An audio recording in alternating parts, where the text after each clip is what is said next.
Hello everybody. In our last video, we saw how to create nodes individually and then connect them manually to create a linked list. In this video, we are going to automate the process of creation of nodes and then connect them to the linked list automatically. So let's begin. First of all, we are going to enhance the node class to include a constructor that takes in an integer argument and then assign that to the data value, as well as it sets the next pointer to null pointer. So anytime we create a new node, the value automatically gets assigned to the data variable and the next pointer variable is assigned the null pointer. So it's pointing at null location. So we're going to start with the main function. So in the main function, a user should be able to create an object of class linked list. So we are going to write this class here.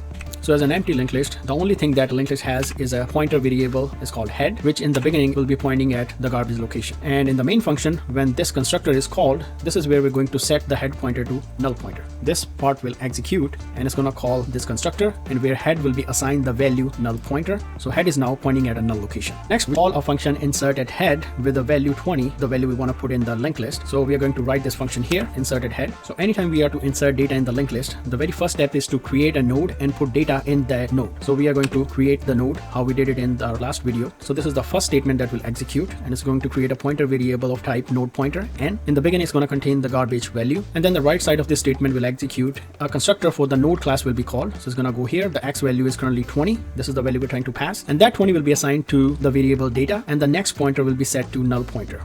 So that means the data part will be filled with 20 and the next pointer is filled with null pointer and it will point at the null location. And then this equal to statement would execute and it'll take the address where the new node was created, that's 800, and it'll be assigned to the variable n like this. And that means from n now we can access the data 20 and the next pointer. In the next step, we are setting n.next equal to head. So currently this is the n.next, which is set to 000, and head is also set to 000. So it doesn't make much sense to copy it here, but it'll make sense when we start adding more elements to the linked list. So for now, contents of head, which is 000, will be copied over to n.next. So now n.next will point to null, same as head. And the last step is we copy the contents of n onto head. So contents of n are 800, they'll be copied over to the head pointer. So that means head can point to the first node of the linked list. Then this method would exit, and with that, the variable n would go out of scope, it'll go away. And then we are left with the head pointer, which is pointing to one single node with data 20 in it. Now we can rewrite this linked list in more compact way like this. So this is the linked list once we execute these two lines of code.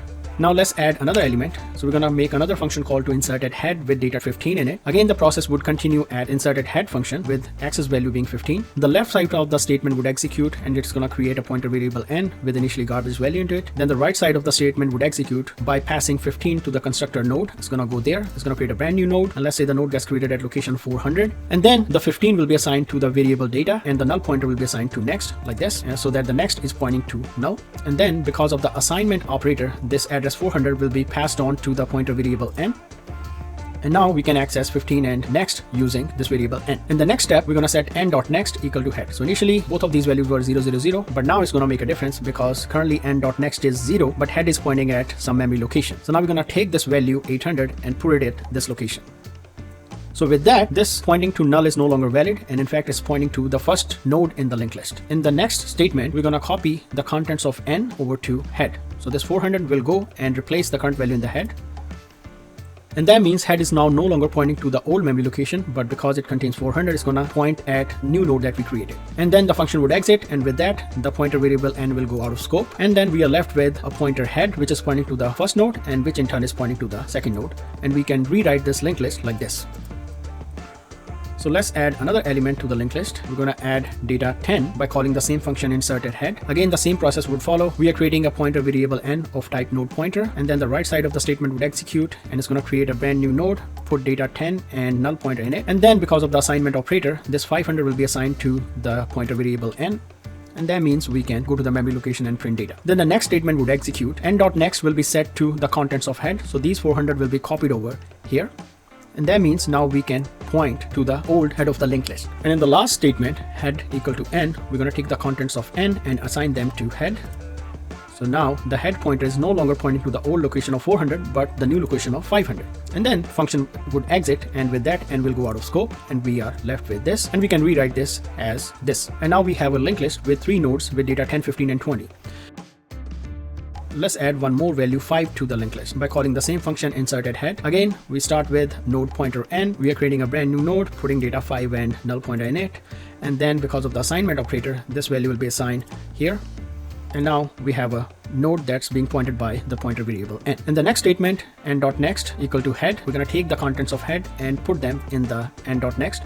So now we created this link where this new node that was created is pointing to the head of the linked list. And then in the last statement, head equal to n, we're going to take the contents of n and then copy them over to the head pointer like this. And that means now head is pointing to the new node and no longer pointing to the old memory location of 500. And then the n will go out of scope and we are left with this linked list, which we can rewrite like this. So we have a head pointer, which is pointing to a memory location of 100 where the data 5 is stored, which in turn is pointing to the memory location 500 where the data 10 is stored, and so on. We have 15 and 20 in the linked list. And now we want to see the data in the linked list by printing it out. So very first step is calling of the cout statement. Here we are saying go to the list, get to its head, and then print its data. So this is our list and this is our head, and head.data means go to the memory location where head is pointing, that's 100, and then print that data, which is 5. So we'll print 5. If you want to print the next data, which is 10, we have to go to head.next.data. So this was head.data and this is head.next. And if you want to print its data, we need to go to the memory location 500, and that means head.next.data is 10. The same way, if you want to print the value of 15, we need to go to head.next.next.data. So in this case, the value of 400 will be pointed by head.next.next. And if you want to see what data is contained at that location, we need to go to the location of 400 and access the data from there. So head.next.next.data. That's 15. It's going to print 15 now. And if you want to print the next statement, it'll be head.next.next.next.data. So head.next.next.next.data. So they'll print 20. So here we are taking the long approach of printing out the data. In our next lecture, we're going to implement the function printinfo, where we're going to automate the process of printing out data of all the nodes in the linked list. Thanks for watching.